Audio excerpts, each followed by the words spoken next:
반갑습니다. 지구과학 김우진 선생님입니다. 자, 오늘은 교과서 196쪽. 어디 갔노? 196쪽. 다 할게요. 이게 196, 197 하면 시험 보면 끝나죠? 그 다음 198쪽은 직업 엿보기고, 그 뒤에는 대단원 마무리입니다. 그래서 일단은 오늘 이걸로 진도를 이제 마무리 할 예정입니다. 그리고 이제 다음 주에 다시 수업할 텐데 그때는 좀 이제 빠뜨린 내용이나 다시 봐야 될 것 같은 부분 보고 몇 시간 하고 그 다음에 수행 평가를 하든지 이렇게 진행될 예정입니다. 자, 이 단어는 우리 수업 조금 했죠, 그죠? 네, 암흑물질하고 암흑에너지. 그때 얘기할 때 지금 우리가 그때 나오죠. 우리가 알고 있는 물질은 5%밖에 안 된다. 일반 물질. 우리가 모르는 게 벌써 95%다 이 말이죠. 95% 중에 한 26.8%가 암흑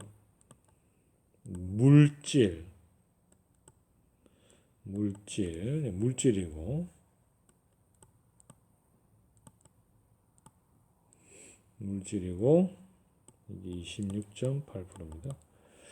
그 다음에 나머지죠. 거의 50%인데 68.3%가 암흑 에너지다. 이렇게 이야기했습니다.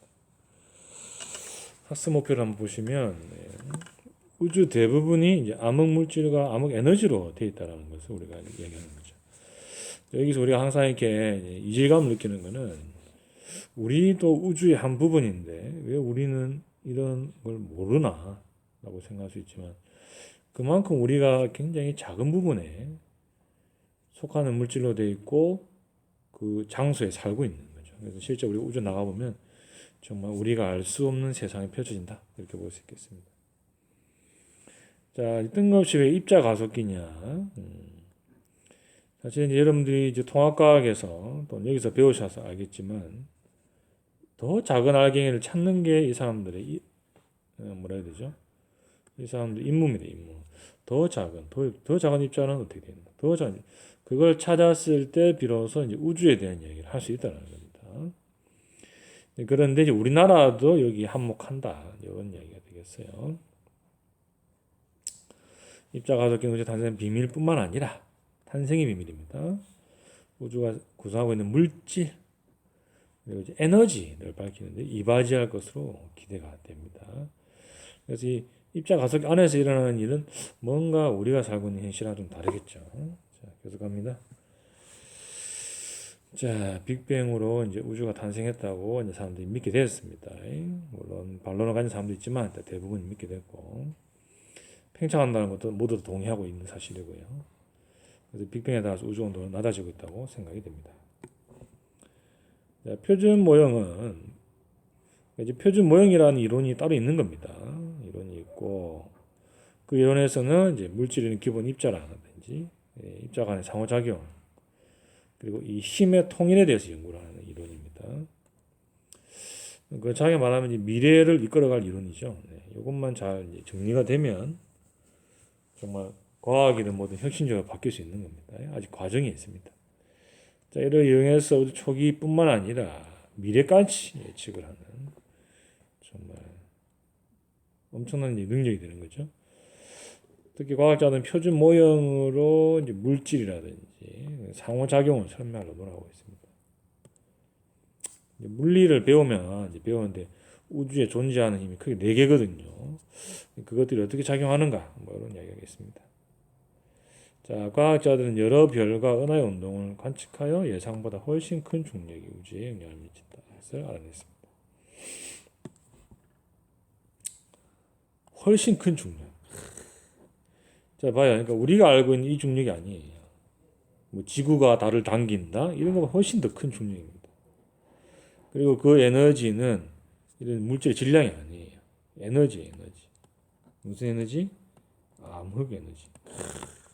이름만으로도 아주 무시무시하죠.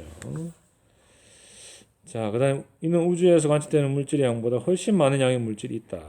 관측되지 않는 이 미지의 물질을 우리는 암흑 물질이라고 합니다. 아까 몇 프로 했죠? 26.8%.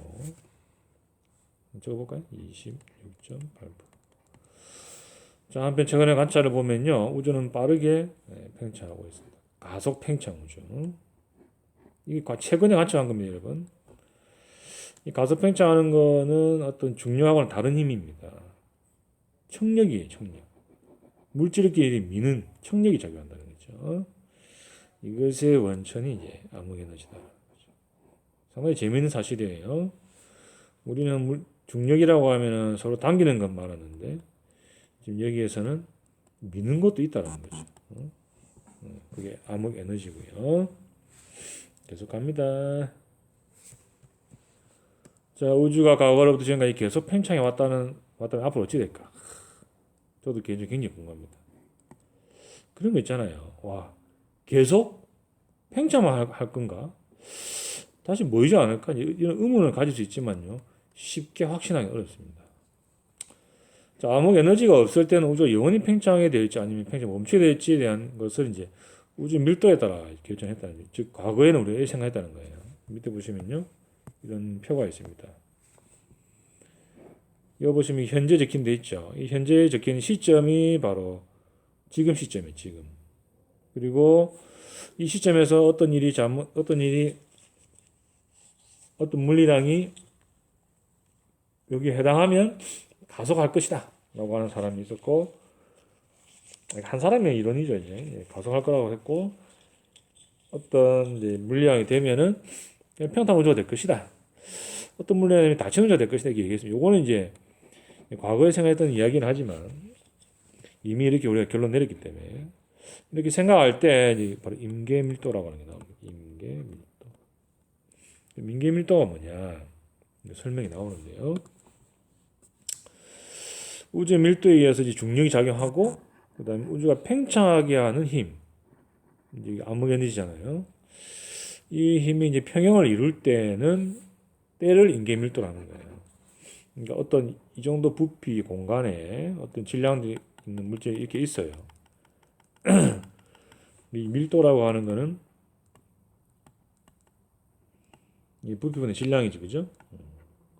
그럼 이제 이 동그란 원은 이제 현재 우주가 되는 거예요. 현재 우주의 부피. 그럼 안에 이제 질량이 들어있는 물질이 있을 거 아니에요. 그래서 얘네들이 밀도가 우리가 알고 있는 어떤 임계 밀도, 우리가 생각했던 임계 밀도보다 크면 얘는 쪼그라든다는 거죠. 질량이 워낙 많으니까. 근데 임계 밀도보다 작으면 이제 팽창하고 그렇게 생각했어요. 그래서 우주에 따른 팽창은 그림처럼 생각했고, 이 팽창 속도가 점점 감소하다 계속 수축하는 것까지도 생각했습니다. 닫힌 우주.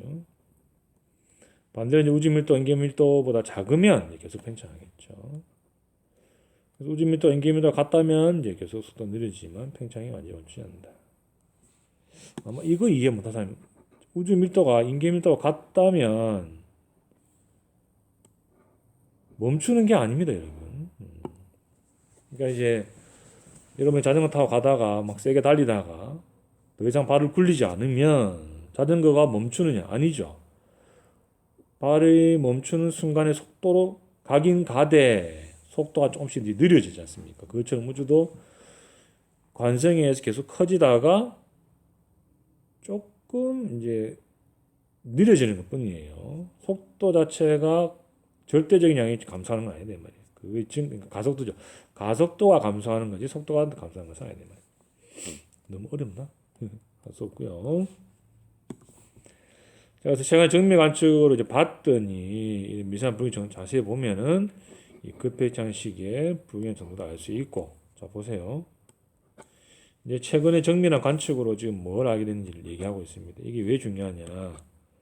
결국 우리는 지금 배우는 거에서 정답은 최근의 정밀한 관측 결과입니다. 이게 지금 사실이 되는 거예요. 현상이. 이걸 우리가 알아야 됩니다. 그래서 급팽창 시기에 약간 불균이라는 것도 알게 되고, 이 불균이라는 걸로 보아서 우주 변화 추정하고요. 그 다음 이를 통해서 또 구성 물질이나 팽창 속도, 뭐 이런 모양까지도 이제 밝혀낼 수 있는 거죠. 그래서 이제 이런 관측을 이제 최근에 플랑크 망원경으로 이제 관측을 했다는 겁니다. 그 결과 이제 밑에 있는 4-19와 같이 이런 이제 물질들이 존재할 것 같다라고 이제 결론을 내린 거예요. 이 결론이. 그래서 이 결론은 어떻게 나타났다고? 이 플랑크 망원경이 우리에게 알려준 결론이다 이 말입니다. 자, 계속하면 여기 평탄한 우주에 대한 얘기 또 나와요. 평탄한 우주라도 암흑 에너지가 많은 부분을 차지하면 우주는 계속 가속 팽창을 하고 팽창 초기에는 중력이 세기 때문에 감속 팽창하다가 팽창에 따라 물질 밀도가 점 낮아지므로 우주 팽창의 진행량은 적어진다는 거죠. 근데 이 암흑 에너지가 쉽게 말하는 거죠. 초기의 우주에서는 이 공간이 별로 없잖아요. 검은 공간이. 그러니까 암흑 에너지가 작아요. 근데 얘가 팽창을 했을 때는 검은 건 많이 생기죠. 근데 이 암흑 에너지가 많은 부분을 차지하면 이렇게 많이 차지하면 우주는 처음에는 푹 하고 커진다는 거죠. 지금 현재 그래요. 이렇게 커지고 있어요. 푹 커지지만 어느 정도 시점이 되면 이제 암흑 에너지의 밀도가 줄어들기 때문에 결국은 약간 그 속도가 감소한다는 거죠. 뭐 그런 이야기가 있습니다. 뭐 좀 더 정확한 내용은 다음에 뭐 얼굴을 볼 때 설명드리겠어요. 자, 결론. 우리는 우주 대부분 차지하는 것을 알려줘 우주 미래를 결정하는 이 암흑 에너지와 암흑 물질 정체를 밝히기 위해 노력하고 있습니다. 사실 아쉽지만 아무것도 밝혀진 게 없습니다. nothing. 아무것도 밝혀진 게 없음에도 불구하고 우리가 당당하게 이런 이야기를 하는 이유는 현재까지 관측한 자료, 현재까지 관측한 자료에 의하면 우리는 이런 결론을 내릴 수밖에 없다라는 겁니다. 여기까지가 시험 범위가 되겠습니다. 맞지? 자, 일단 끊어갑니다.